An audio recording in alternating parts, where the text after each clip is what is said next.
Thus says the Lord, say to those whose hearts are frightened. Isaiah is a prophet because he spoke the word of the Lord to troubled times, to those whose hearts were frightened. It's a time like ours. Ours are troubled times. Ours are frightened hearts. Who can turn on the news and not be horrified? I spent nearly 4 decades teaching political science, so I'm addicted to the news, but sometimes I can't watch it. It's too horrible. These are times of frightened hearts. We have personal fears, fears for our family and our friends with COVID. Just got the news last week that another friend had died of COVID back in Texas. And I know you have had family and friends who either have died or been very ill, and we're worried about our family and our friends. Or we have friends in flood or fire zones. I have a granddaughter going to college in Philadelphia. Was she caught in those floods? I wondered as I watched the news. We have good friends in northern New Jersey. Were they okay? They were, but it's a fear. We have fears for what's going on in the larger world, in our country, the epidemic of gun violence, the wildfires, the unprecedented heat and flooding, the collapse of civility, the collapse of our country. We have fears of what's going on in the wider world.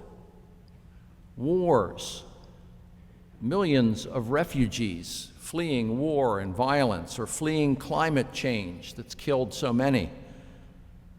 Terror and religious persecution. The news last week of 2 Catholic nuns murdered in the South Sudan, Sister Mary Daniel and Sister Regina. What prophetic words do I hear God speaking to me, to you, in this troubling time? Thus says the Lord, say to those whose hearts are frightened, be strong, fear not. Here is your God coming to save you. But do I really believe it? These last few years, especially this past year, have tested my faith, maybe yours, but certainly mine, like never before. Perhaps it's only been a test because my life up to now has been pretty blessed, very few tragedies. Your fear may be less than mine, maybe greater. Maybe your faith is stronger because you've already withstood many, many challenges in your life. For myself, I'm close to despair for the world I've known for nearly 8 decades. How can I say to my heart, be strong, fear not? What can calm my fear? Now, I've come to discern that, in this parish, which is a Jesuit Ignatian parish, there's a word for what I'm experiencing. The word is desolation, a spiritual condition. Maybe you've experienced it as well. And what I need from the Lord is consolation. Where does consolation come from? I need to experience God's deep love for me. That's the only thing that can cast out fear, that can cast out desolation. Now, Mark, in today's gospel, gives, I think, a hint, an experience of what that would be like. what the source of consolation is. Mark reports that a man is brought to Jesus who is deaf and unable to speak clearly, and what Jesus does is heal the man by touching him. But before he does that, he takes him off by himself away from the crowds. So, therefore, it seems to me that there are two lessons from this gospel about fear and desolation and how we find consolation. The first is to come away from the crowds.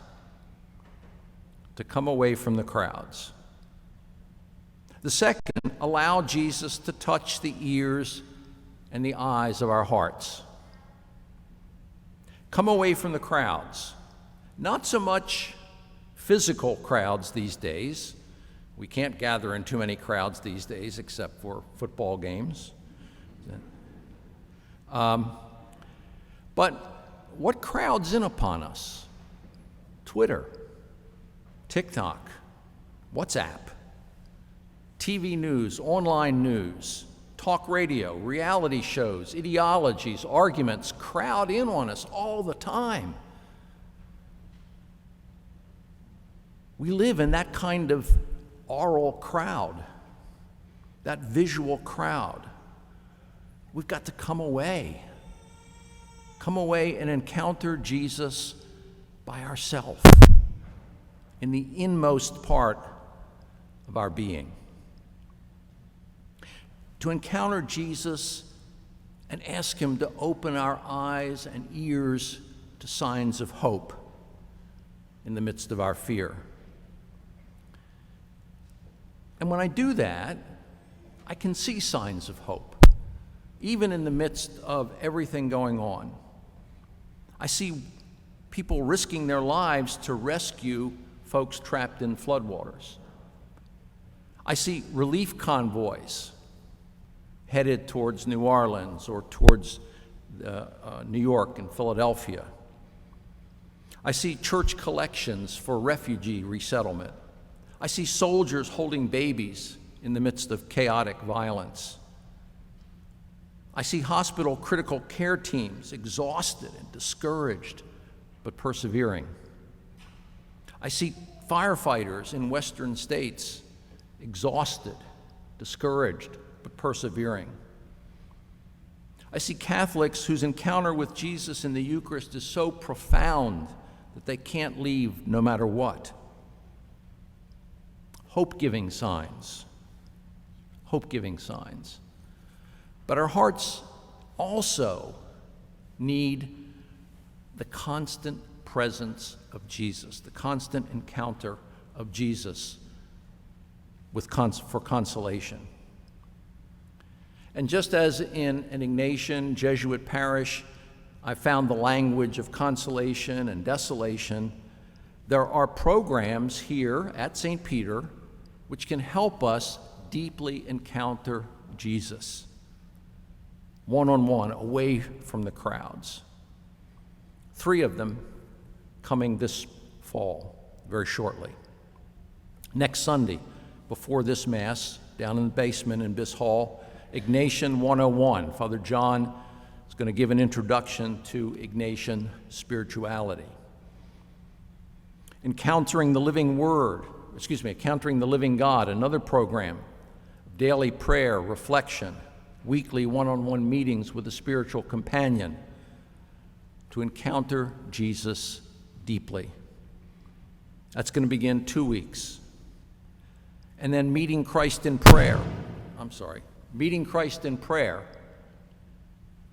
will begin in about 2 or 3 weeks.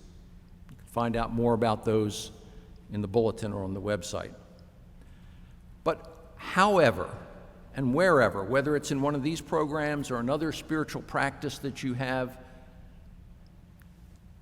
find the time away from the crowd to encounter the healing touch of Jesus. That's what we need. That's what I need in this time of fear.